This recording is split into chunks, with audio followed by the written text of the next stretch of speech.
बिस्मिल्लाहिर्रहमानिर्रहीम अस्सलाम वालेकुम। कैसे बच्चों, उम्मीद करती हूँ खैरियत से होगे। हम फ्रैक्शंस का चैप्टर नंबर 3 कर रहे हैं, जिसमें हमारे पास लेसन नंबर 5 के अंदर फ्रैक्शन ऑफ अ सेट का जो कॉन्सेप्ट है वो चल रहा है। इसी चीज़ को हम आगे बढ़ाएंगे, कुछ क्वेश्चंस को सॉल्व करेंगे ताकि जो भी आपके सामने सिनेरियो हो आप उसको सॉल्व कर सकें। ठीक है, यहाँ पर हमसे कहा जा रहा है प्रिया हैड $36। प्रिया के पास $36 हैं। She spend 8/9 of her money on a watch. उस पैसे में से $36 में से उसने एक फ्रैक्शंस का सेट बनाया, ठीक है, जिसमें से हर 9 यूनिट्स में से 8 यूनिट्स उसने वॉच के ऊपर जो है वो खर्च कर दिए। How much did the watch cost? तो ये जो 8 यूनिट्स उसने खर्च किए हैं ये एक्चुअली कितनी प्राइस बनती है ये हमें पता लगाना है। तो अब आपने प्रीवियस जो कॉन्सेप्ट था उसी को लेकर आना है कि हमारे पास एक सेट है, उसमें हमारे पास 9 जो है वो यूनिट्स हैं और उसमें से जो 8 यूनिट्स हैं वो जो है उसने अपनी वॉच को ख़रीदने के लिए पैसे खर्च किए हैं। सिर्फ एक यूनिट उसके पास बच रहा है। तो अगर मेरे पास इसी तरह के मल्टीपल यूनिट्स आ जाएं, यहाँ तक कि मेरे पास जो टोटल यूनिट्स हैं वो 36 हो जाएं, ठीक है, तो आप ये पता लगाइए कि उसके अंदर से कितने यूनिट्स खर्च हुए होंगे वॉच को ख़रीदने में। अब जितने भी यूनिट्स होंगे स्टूडेंट्स, आपको ये बात तो क्लियर हो गई ना कि सब के अंदर टोटल यूनिट्स कितने होंगे, 9 होंगे, और सब के अंदर से उसने कितने यूनिट्स खर्च किए होंगे, 8 यूनिट्स खर्च किए होंगे। तो सबसे पहले तो हमें ये पता चलना चाहिए कि हमारे पास टोटल इस तरह के कितने यूनिट्स होंगे, नंबर ऑफ यूनिट्स हमारे पास इस तरह के कितने होंगे। ठीक है, तो अब इसके लिए हम कहते हैं कि अगर हमारे पास एक ग्रुप है जिसमें 9 यूनिट्स हैं तो कितने ग्रुप्स बनेंगे इस तरह के? आपने सिंपली कहना है कि 9 के टेबल में 36 कब आता है? मैंने कहा 9 के टेबल में 36 आता है 4 टाइम्स 9, 4s are 36। तो इसका मतलब है हमारे पास 4 सेट्स बनेंगे फ्रैक्शंस के $36 कंप्लीट करने के लिए। तो वही बात आ गई जैसा कि हमने कहा था इक्विवेलेंट फ्रैक्शंस के अंदर कि 8/9 बराबर होगा -36 के। कैसे बराबर होगा कि यहाँ पर हमें इसको मल्टीप्लाई करना पड़ेगा किसी नंबर से ताकि हम $36 तक पहुँच सकें। तो मैंने किससे मल्टीप्लाई किया? 4 से मल्टीप्लाई किया, तो ऊपर भी मैं न्यूमरेटर को 4 से मल्टीप्लाई करूँगी तो यहाँ पर मेरे पास आंसर आ जाएगा। ये तो है अंडरस्टैंडिंग ऑफ द क्वेश्चन। अब इसको सॉल्व किस तरह से करते हैं? तो वही 2 स्टेप्स आपने याद रखने हैं, और वो 2 स्टेप्स कैसे हैं कि हमारे पास यहाँ पर टोटल अमाउंट गिवन है और टोटल यूनिट्स भी गिवन है। इन दोनों को एक दूसरे के अगेंस्ट में रखेंगे, इससे हमारे पास पर यूनिट की जो कॉस्ट है वो निकल कर आ जाएगी, यानी एक यूनिट कितने डॉलर्स के बराबर है। ठीक है, अब देखो यहाँ पर मेरे पास 9 यूनिट्स हैं, वो $36 के बराबर हैं, तो एक यूनिट बराबर होगा 36 को डिवाइड कर दो 9 से, आपके पास आंसर आ गया $4 के। यानी मैंने एक सेट बनाया, ठीक है, और मैंने इसको $36 के बराबर कर दिया और उसके अंदर मैंने 9 यूनिट्स कर दिए। तो मैं कह रही हूँ कि जब मेरे पास जो मल्टीपल यूनिट्स बनेंगे या मल्टीपल ग्रुप्स बनेंगे तो उसके अंदर मेरे पास हर यूनिट जो होगा वो कितनी दफ़ा आएगा। तो इसका मतलब ये हुआ कि एक यूनिट कितने डॉलर्स के बराबर है। तो यहाँ पर मुझे ये बात पता चल गई कि हर यूनिट इसमें $4 के बराबर है। चाहे आप ये बात कह दो, चाहे आप ये कह दो कि मेरे पास यहाँ पर टोटल 4 ग्रुप्स हैं। ठीक है, तो इस तरह से जब मुझे ये पता चल जाती है चीज़, तो सवाल मैं देखूंगी कि मुझसे पूछा क्या है उन्होंने। अगर मुझसे सवाल ये पूछा है कि वॉच की कॉस्ट कितनी है, तो मैं ये देखूंगी कि वॉच की कॉस्ट के ऊपर कितने यूनिट्स लगे हुए हैं, वो ऑलरेडी गिवन है।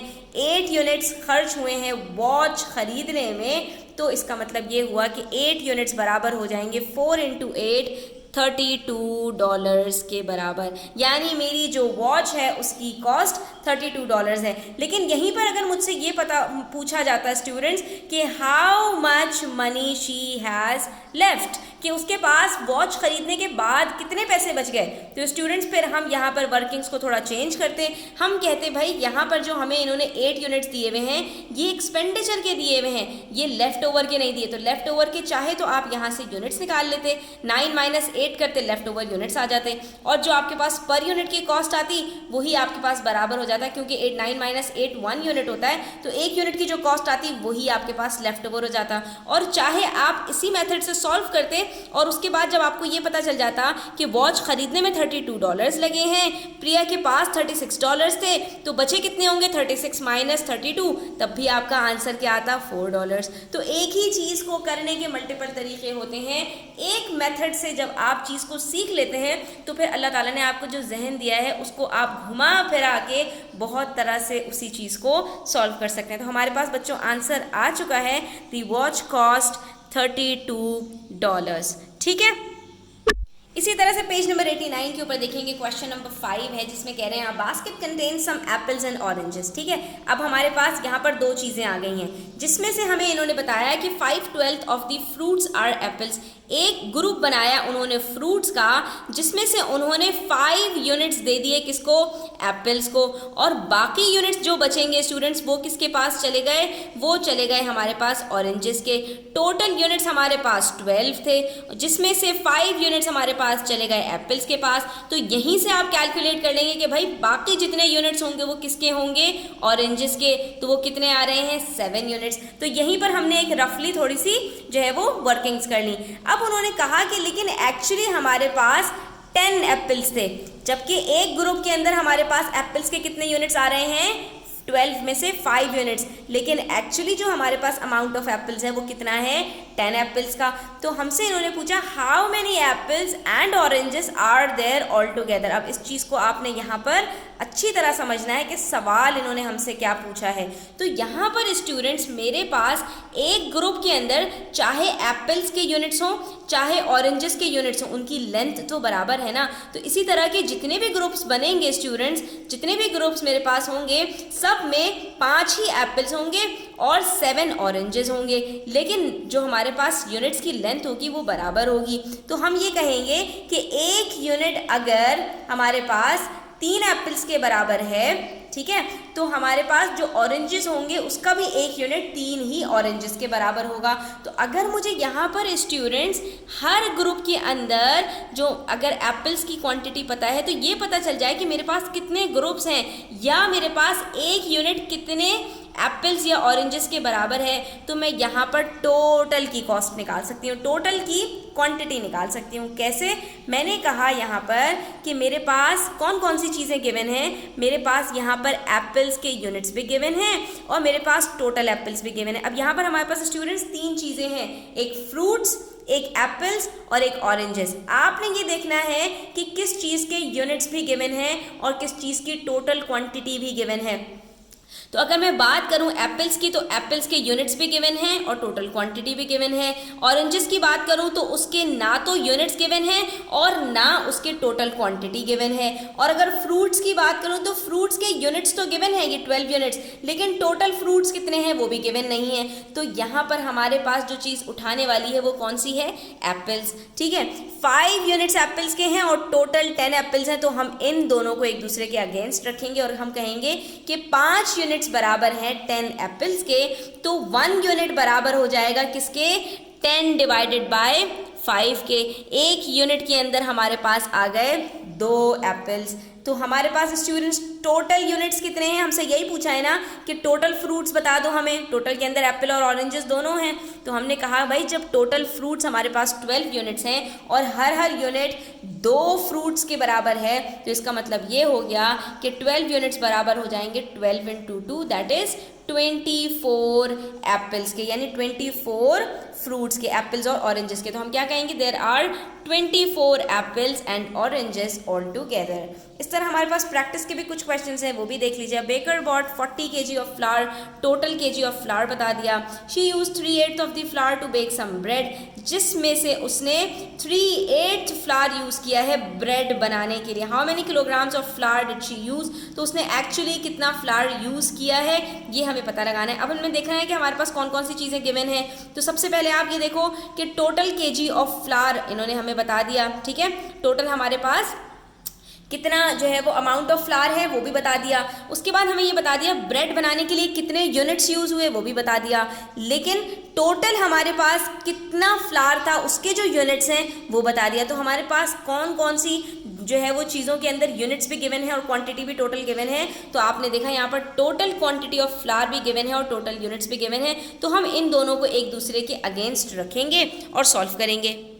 ऐसा करने से फ़ायदा क्या होगा, हमें पर यूनिट के किलोग्राम्स पता चल जाएंगे कि एक यूनिट के अंदर 5 kg हैं। तो भाई हमारे पास ब्रेड बनाने के लिए कितने यूनिट्स यूज़ हुए हैं, 3 यूनिट्स यूज़ हुए हैं। तो 3 यूनिट्स बराबर हो जाएंगे 5 × 3 दैट इज़ 15 kgs के। इस तरह से हमें पता चल गया कि how many kilograms of flower did she use, she used 15 kgs of flour to bake some bread। इसी तरह सीती हैड $45, हमें यहाँ पे बता दिया सीती के पास कितने रुपए हैं, $45 हैं। She spend 1/3 of her money, तो जितने उसके पास पैसे हैं उसमें से 1/3 उसने स्पेंड कर दिया किस पर, उसने बुक्स पर, and 5/9 of it on stationery, और उसी में से उसी $45 में से 5/9 उसने स्टेशनरी पे यूज़ कर दिया। How much money did she spend, तो अब सवाल को आपने दिमाग में रखना है, तो आपको यहाँ पर चीज़ें क्लियर होंगी कि उसने टोटल कितना स्पेंड किया है। Total amount of money given है, उसके बाद हमें 2 क्वांटिटीज के अंदर यूनिट्स बता दिए। तो अब हम कैसे निकालेंगे, तो इसको निकालने का कोई मुश्किल बात नहीं है, इसको हम सॉल्व कर लेते हैं।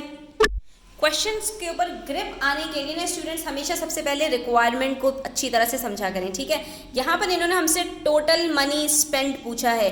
जो टोटल मनी उसके पास इनिशियली था वो हमें गिवन है, लेकिन जो टोटल मनी स्पेंड किया, खर्च कर दिया, वो हमसे पूछा है। अब अगर मैं यूनिट्स की बात करूं तो यूनिट्स के अंदर स्टूडेंट्स मेरे पास 2 अलग अलग यूनिट्स हैं। अगर मैं एक्सपेंडिचर की बात करूं, एक जगह पर 1 यूनिट स्पेंड हुआ है, लेकिन वहां पर टोटल यूनिट्स कितने हैं, 3, ठीक है। दूसरी जगह पर 5 यूनिट्स स्पेंड हुए हैं, लेकिन वहां पर टोटल यूनिट्स कितने हैं, 9। तो यहाँ पर हम ये नहीं कर सकते कि 1 और 5 को ऐड करें और उसके बाद हम जो है ना उसको उसके अगेंस्ट रख के टोटल यूनिट्स को और निकाल लें, क्योंकि यहाँ पर दोनों हमारे पास जो टोटल यूनिट्स हैं वो अलग अलग हैं। तो इसके लिए हमें क्या करना पड़ेगा, पहले इन दोनों फ्रैक्शंस को ऐड करना पड़ेगा, क्योंकि टोटल एक्सपेंडिचर तो बेसिकली निकलेगा ही यहीं से ना, और हमें एक फ्रैक्शन चाहिए। जब हमारे पास एक से ज़्यादा फ्रैक्शंस होंगे तो हम इसी तरह से सॉल्व करेंगे कि हम पहले उनके दरमियान में रिलेशनशिप देखेंगे कि वहाँ एडिशन हो रहा है, सब्ट्रैक्शन हो रहा है, क्या हो रहा है, ठीक है। उसके हिसाब से जब फिर हम जो है उसको सॉल्व करेंगे तो हमारे पास एक फ्रैक्शन आ जाएगा। फिर हमारे पास टोटल यूनिट्स और जो यूनिट्स हमारे पास इस्तेमाल हुए वो निकल कर सामने आ जाएंगे, ठीक है। तो हम सबसे पहले यहाँ पर इन दोनों को ऐड कर लेते हैं। इन दोनों को ऐड करने का तरीका वही है जैसा कि हमने पहले सीखा था कि हम जो है वो डिनोमिनेटर्स को सेम बनाते हैं। चाहे तो आप क्रॉस मल्टीप्लाई करके कर लें और चाहे आप जो है वो इस मेथड से कर लें। मुझे ये मेथड ज़्यादा आसान लगता है, तो मैं जो है वो यहाँ पर इसी को 3 से मल्टीप्लाई करूँगी, डिनोमिनेटर्स मेरे सेम बन जाएंगे। ये बन गया 3/9 प्लस 5/9। जैसे ही मेरे डिनोमिनेटर्स सेम होंगे मैं न्यूमरेटर्स को ऐड करूँगी और मेरा आंसर आ गया। अगर आप इन दोनों को क्रॉस मल्टीप्लाई करके करेंगे ना स्टूडेंट्स तो थोड़ा सा लेंदी हो जाता है प्रोसेस, लेकिन वो भी मेथड बिल्कुल सही होता है, ठीक है। तो यहाँ पर मैंने क्या किया, इसको इन दोनों को मैंने जो है वो 9 से मल्टीप्लाई कर दिया और यहाँ पर डिनोमिनेटर्स जो थे उनको आपस में मल्टीप्लाई कर दिया। सॉरी, इसको 3 को 9 से और 9 को 3 से मल्टीप्लाई कर दिया। तो मेरे पास यहाँ पर क्या आंसर निकलेगा, 9 + 15/27, ठीक है। 9 + 15 क्या होता है, 24/27। यहाँ पर मुझे एक स्टेप और आगे जाना पड़ेगा कि ये दोनों सिंप्लीफाई हो रहे हैं 3 के टेबल से। तो 3 8s are 24, 3 9s are 27। Ultimately answer मेरे पास वही आ गया जो मेरे पास फर्स्ट मेथड से आया था। यहाँ पे मैंने दोनों मेथड्स को आपके सामने इसीलिए रख दिया ताकि आपको कन्फ्यूजन ना हो, जो मेथड आप चाहें अप्लाई कर सकते हैं। अब जब मेरे पास ये वाली चीज़ आ गई ना स्टूडेंट्स, तो ये मुझे बता रही है कि टोटल यूनिट्स कितने स्पेंड किए हैं उसने और टोटल यूनिट्स थे कितने, ठीक है। जब यहाँ पर मेरे पास टोटल यूनिट्स भी निकल कर आ गए और यूनिट्स स्पेंड भी निकल कर आ गए, तो अब मेरे पास जो टोटल यूनिट्स हैं मैं उसको टोटल अमाउंट के अगेंस्ट में रख के और पर यूनिट निकाल सकती हूँ, ठीक है। तो ये देखिए 9 यूनिट्स बराबर हैं $45 के, तो 1 यूनिट बराबर हो जाएगा 45/9। डॉलर्स के, यानी 1 यूनिट बराबर है $5 के, और उसने स्पेंड कितने किए हैं, 8 यूनिट्स किए हैं। तो इसका मतलब ये हो गया कि उसने कितने डॉलर्स स्पेंड कर दिए बुक्स और स्टेशनरी खरीदने में, $40। और यही चीज़ उन्होंने हमसे पूछी थी कि टोटल मनी उसने कितना स्पेंड किया है। तो स्टूडेंट्स यहाँ पर हमारा ये जो फ्रैक्शन ऑफ अ सेट वाला कॉन्सेप्ट था वो क्लियर हो गया है और क्वेश्चंस भी कंप्लीट हो गए। आई होप कि आपको क्लियर हुआ होगा। स्टिल कोई भी क्वेश्चंस हो, कोई नहीं हो, आप कमेंट सेक्शन में मुझसे पूछ सकते हैं। Thanks for watching the video till the end. Take care. अल्लाह हाफिज़।